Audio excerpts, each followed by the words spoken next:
Hey everybody, Damien from Guitar Journey here. I hope your guitar journey is going awesome.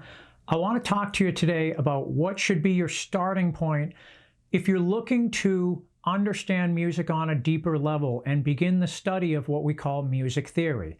Now, a very simple definition of music theory is exactly what I just said, understanding music on a deeper level. Why does music sound the way it does? And if we do understand that, then we have a better chance of creating the sounds that we want to create. So music theory is a very beneficial thing to study. It's a very practical thing to study. A lot of times, though, it can be overwhelming, and it doesn't have to be, okay? If you go about it in a very logical, step-by-step manner, music theory is something that anyone can learn and understand and use, and that's very important. Always approach music theory with the idea and the mindset of, what am I going to do with this? How can I use this in my playing, in my improvisation, in my songwriting, in my composing, and so forth, okay? Now, what's your starting point? If you've looked into studying music theory, you might have seen people say, oh, you want to understand music theory, you need to learn the circle of fifths. You need to understand the major scale. You need to understand, what chords are found in which key, whole, half, whole, half, all that kind of stuff. Those are all very valuable topics. I'm not trying to minimize them or anything like that, but they're not a good starting point, okay? Your starting point should be understanding what is commonly called the chromatic scale. And my definition for the chromatic scale is simply all the notes that are found in Western music. Now, I just said in Western music. In some other cultures, there are additional notes there, what are commonly called quarter tones, things of that nature, okay? But for most of the music that we talk about here on the Guitar Journey site, we're talking about, country, rock, hard rock, classic rock, blues, jazz, Americana, and so forth. We're talking about 12 individual tones, okay? That is the chromatic scale, 12 individual notes. And you could start anywhere, but I'm going to start on C, and those 12 notes are C, C sharp, D, D sharp, E, F. Notice no E sharp. And yes, in some odd circumstances that you will use the terminology of E sharp, but just for now, okay, at this elementary level, let's just say no E sharp, okay? So C, C sharp, D, D sharp, E, F, F sharp, G, G sharp, A sharp, B, and that's all 12. From B, we would go on to C, and we would begin repeating ourselves. Now, a couple of things. Notice I just said from B, we would go on to C. Yeah, there's no B sharp either. And again, there are some very, very rare circumstances where it will be appropriate to use terminology like B sharp or E sharp, whatever. That's beyond the scope of this video. For right now, and for a long time, frankly, that's not going to be relevant, okay? So once again, you got to be able to do this just off the top of your head, just reflexively. C, C sharp, D, D sharp, E, F, F sharp, G, G sharp, A sharp, B, and then we say C again, okay? Now, a couple of things. Guitarists kind of have it easy because, each one of these things that I said, C, C sharp, D, F, F sharp, whatever, G, G sharp, whatever. That happens to represent one fret on guitar.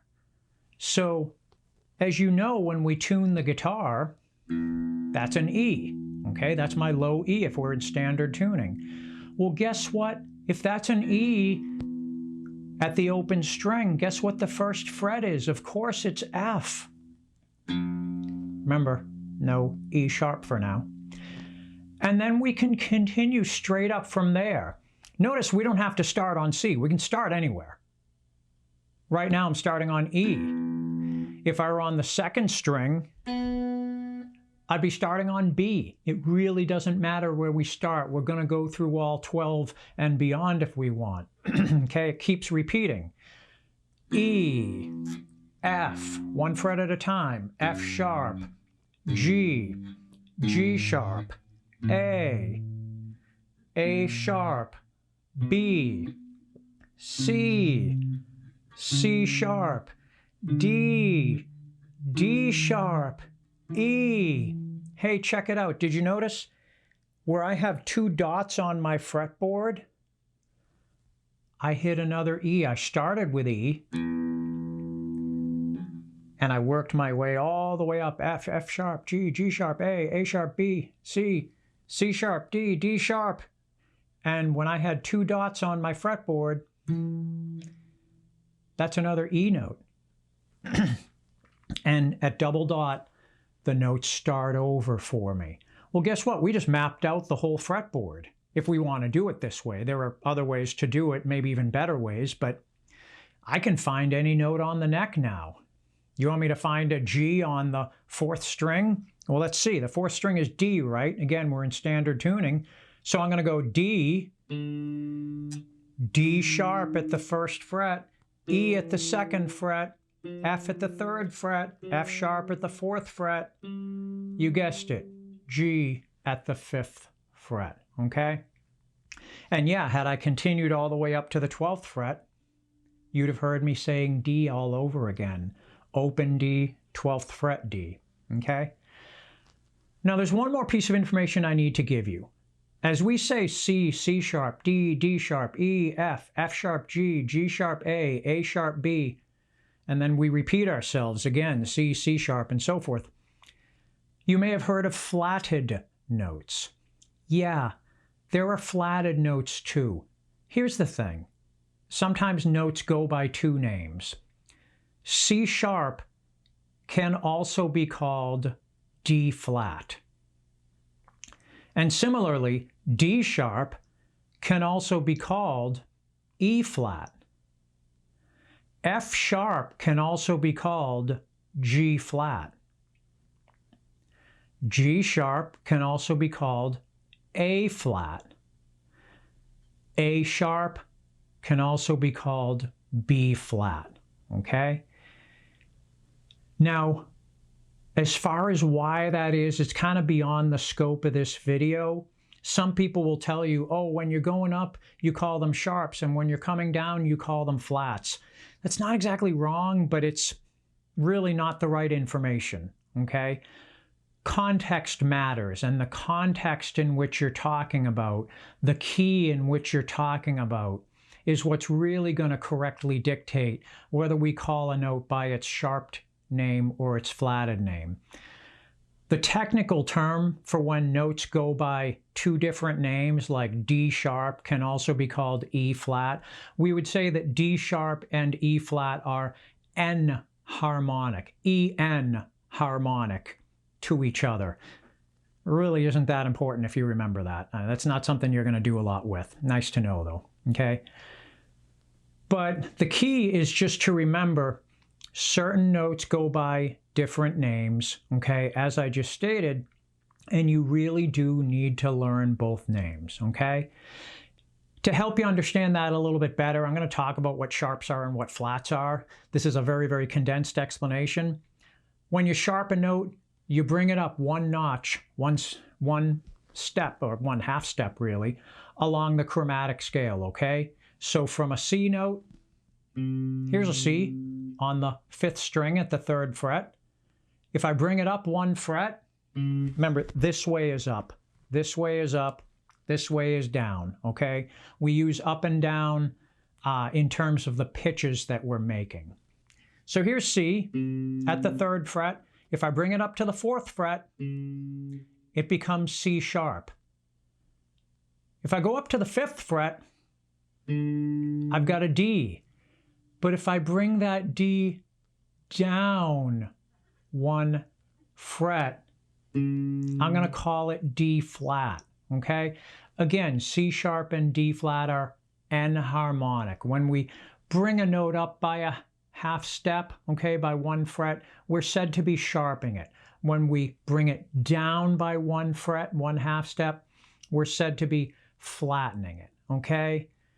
Don't worry about that too much. It's just good to know, all right? So that's the chromatic scale, and you've got to be super, super comfortable just rattling it off like I did earlier. C, C sharp, D, D sharp. You know, and remember, flatted notes count too. So if you want to recite to yourself C, C sharp or D flat, D, D sharp or E flat, E, F, F sharp or G flat, G, G sharp or A flat, A sharp or B flat, B, and then we continue C and keep going from there. You can do that. It is super, super, super important for you to be very, very comfortable with this. Okay, do it on a piano, do it on guitar, but practice it, okay? Just hit a note on guitar. I'm gonna hit the 3rd string at the 7th fret, which happens to be a D note. And I'm gonna go up D sharp or E flat, E at the 9th fret, F at the 10th fret, F sharp or G flat at the 11th fret, G at the 12th fret. Notice when I tune my guitar, the 3rd string is G. When I hit it at the double dot, the 12th fret, it is also G, and so on and so on and so forth. Get super comfortable with the chromatic scale. It is your starting point for understanding music theory, okay? It is super, super important to start here and to just know this cold, okay? Try to imagine you're back in high school and you're taking algebra, okay? And maybe those are happy memories, maybe they're not. But try to imagine doing an equation like, I don't know, I'm just making this up, x to the 3rd power times 5 plus 22 equals 132.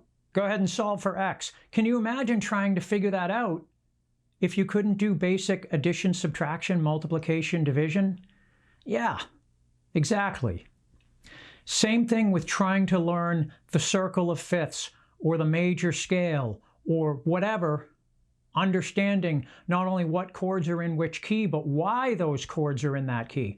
Try and imagine trying to understand all that stuff if you just don't know C, C sharp, D, D sharp, and so on and so forth. You've got to really know the chromatic scale well, okay? Again, the chromatic scale is your starting point for understanding music theory, okay? That's all I got for you today, all right? Have a great day. Please subscribe to the Guitar Journey YouTube channel. I would really appreciate it. Please leave me some feedback in the comments as well. I love to hear from you. And if you don't agree with me, that's okay too. Post a comment. We'll talk about it, okay? And everybody will be better for it, all right? Have a great day. We'll see you next time.